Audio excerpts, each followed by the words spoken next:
Voici le moment de fêter.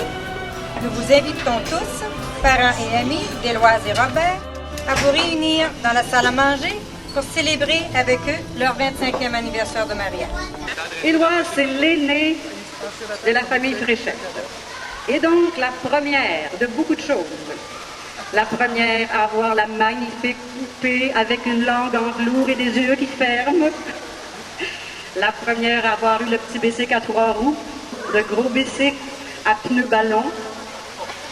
La première à rentrer pensionnaire. La première à sortir avec les garçons. Et la première à faire comprendre aux parents Fréchette que Victoriaville, c'est pas si loin pour aller faire une balade en auto à 18 ans quand on vient juste d'avoir son permis. Éloise, on s'en rappelle surtout comme celle qui nous faisait la balade en automobile. Elle nous amenait comme ça en balade, soit au Roc d'Or, à Piscine Bellevue. Un peu plus tard, on a commencé à conduire l'automobile et puis là, on avait le droit à conduire sa voiture. On pouvait l'entrer et la sortir du garage, vous comprenez, pour la laver. Quand ça fut le temps pour elle de choisir un modèle de voiture, elle a fixé son choix sur une voiture sport pour femme élégante de l'époque, avec des couleurs de soleil et d'été. Quelle élégance elle avait dans son bébé métropolitain. Robert, lui, c'est le bébé chez les Blanchettes. Quand il y avait un party de famille chez mon oncle Georges et ma tante Yvette, on était encore bien petits, mais déjà, on rencontrait Robert. Éloise avait 10-12 ans, Robert 13-14.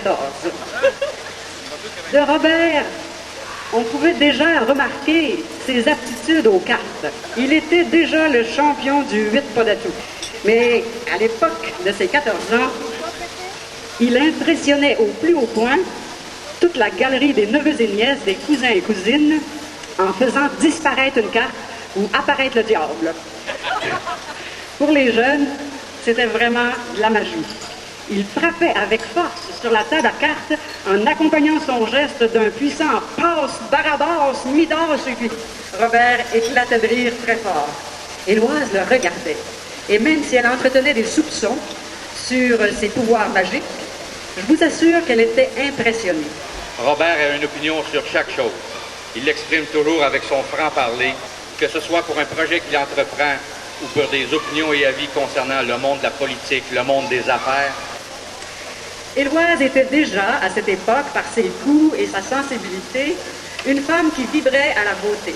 De cette époque date sa production de peinture à l'huile, pont vénitien, nature morte, légumes sur le comptoir. La reconnaissance publique viendra plus tard. Les grands artistes sont connus après leur mort. Éloise, l'artiste, avait un attrait beaucoup moins spontané pour le ménage. Bien qu'à la longue, elle eut développé, sous les soins diligents de sa mère, une assez bonne expertise dans l'art ménager. Éloise, au travail, elle était à cette époque, on pouvait détecter qu'Éloise était la téléphoniste hors pair. Aussi son bilinguisme parfait, ce qui lui permit d'être choisie pour opérer la centrale, ou comme on disait, le switchboard de la Dominion Textile. Ainsi, dans les deux langues, elle switchait de l'anglais au français et assurait le lien entre les deux grandes villes du pays, à savoir Toronto et Drummondville. Jouissant d'une ligne directe avec la province tout entière, elle tente d'occuper les quelques petits moments de répit que lui laisse l'affluence des appels à la commission scolaire de Drummondville. C'est ainsi que nous tous, les amis, les frères, les sœurs ici présents, ont dû s'habituer à un style de conversation syncopé, où en plein milieu d'un élan de confidence, on entend « Attends une minute ». C'est bien ça. Elle nous a branchés sur la communication astrale. Mais l'air pour Robert, c'est beaucoup un air de chanson. Robert est toujours là pour mettre de l'entrain avec ses chansons à répondre ou à voir. La musique pour Robert, il en faut partout. Sur le yacht, dans la roulotte et même sur la terrasse de sa maison près de la rivière. La tendresse que vous nous apportez s'exprime de toutes les façons. C'est le rire d'Éloise, c'est les tours de Robert, c'est les horoscopes et les prévisions de notre Madame Gazon, c'est les idées ingénieuses de Robert. Et surtout, c'est l'affection de vous deux, pour nous tous, les frères, les sœurs, les neveux, les nièces, les chouchous.